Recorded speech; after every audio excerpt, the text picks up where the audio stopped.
So I am here today to talk to you about weddings. And that might seem like a kind of strange topic. This is a day about change and innovation, and weddings are all about tradition, right? Well, that's kind of the problem.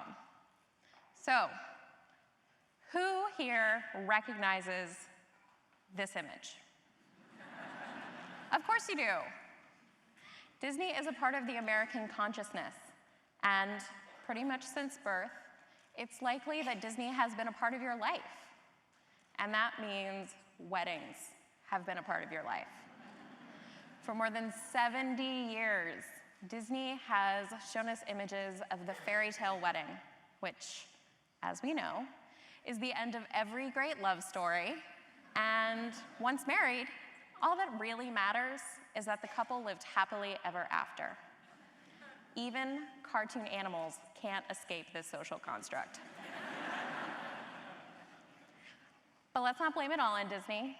From Will and Kate to movies, musicals, TV shows, comic books, and more, we have been told that everyone's quest for happiness means a wedding. It is universal and it's ubiquitous. So, if everyone in America is told that they need to get married in order to be happy, why do all the wedding magazines look like this? So what do these all have in common? They are almost all of white, thin, 20-something, cisgender brides. Apparently, diversity in the wedding industry means olive skin and brunette hair. A 2013 academic research study from the University of Wisconsin showed that 90% of the women in these magazines were white. Census data shows that white people actually make up closer to 60% of the population. That's not hard math to do. So to add to that, when a woman of color does show up in the pages of these magazines, she was usually light-skinned, or her photos had been edited to make her skin look even lighter, sometimes to the point where her race was hard to determine at all. We have seen that research reinforced time and again, as women of color have had their photos edited to make their skin look lighter. Just take, for example, these two covers of InStyle magazine. Hard to believe that these are both images of Kerry Washington. So when we are taught since birth that the only way to live happily ever after is to get married, but we leave out huge swaths of the population, I have to wonder if, as a society, we are trying to say that these people don't deserve happiness. Couples like Ty and Jared, and the 38% of people in this country who are Americans of color. Couples like Gina and Nicole, and the 8.5% of Americans living with disabilities. Couples like Nora and Ben, and the 13.5% of Americans living in poverty or who simply cannot fathom spending 8 months of paychecks on a one-day wedding, and instead opt to elope. Couples like Messino and Graham, and the 14% of Americans in interracial relationships. Couples like Patty and Raymond, and seriously, his smile is amazing. And all of those who marry or remarry later in life. Couples like Kez and Sophia, and all those whose gender identity doesn't match their birth sex or doesn't fit into the male-female binary.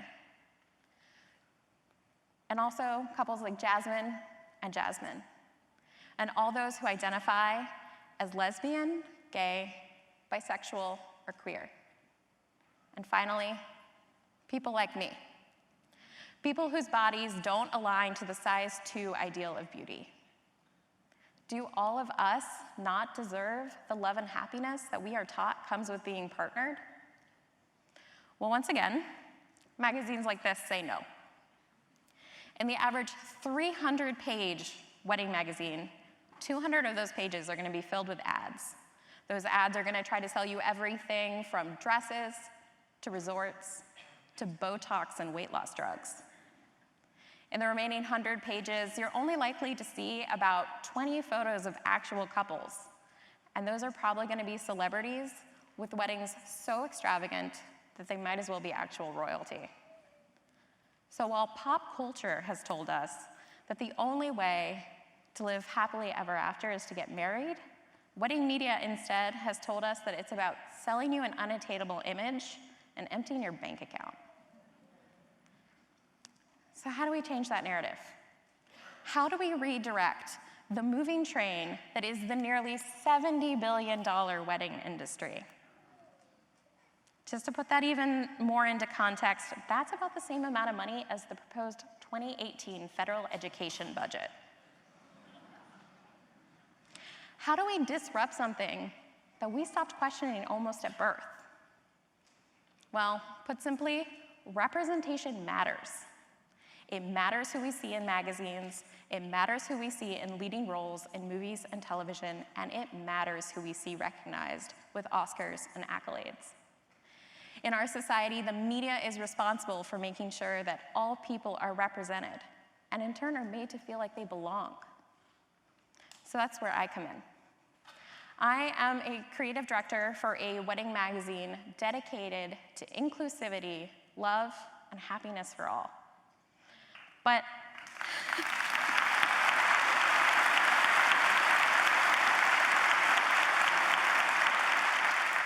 it's not enough for us to just change the faces of the people that we see in these magazines. We also have to shift away from the consumerism of weddings and that fairy tale mentality that we see time and again. We, and that means everyone here in this audience, needs to change how we talk about weddings. We have to stop putting so much focus on material things when it comes to weddings. Can each of you think back to a time when someone you knew was getting married?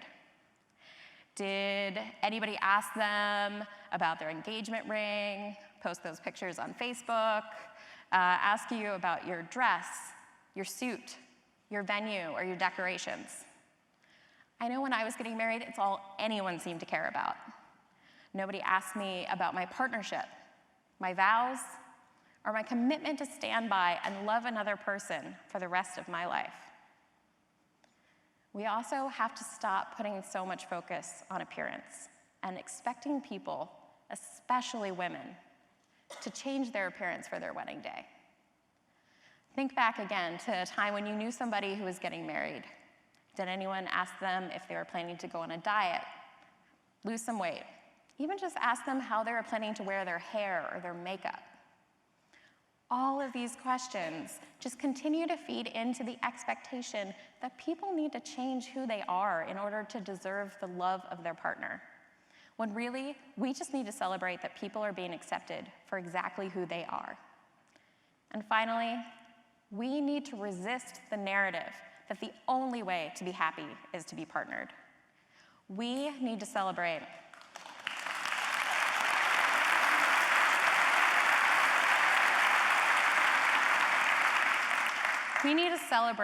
all kinds of love. That means friend love, family love, and self-love. So we can finally live in a society where truly everyone feels equally deserving of happiness. Thank you.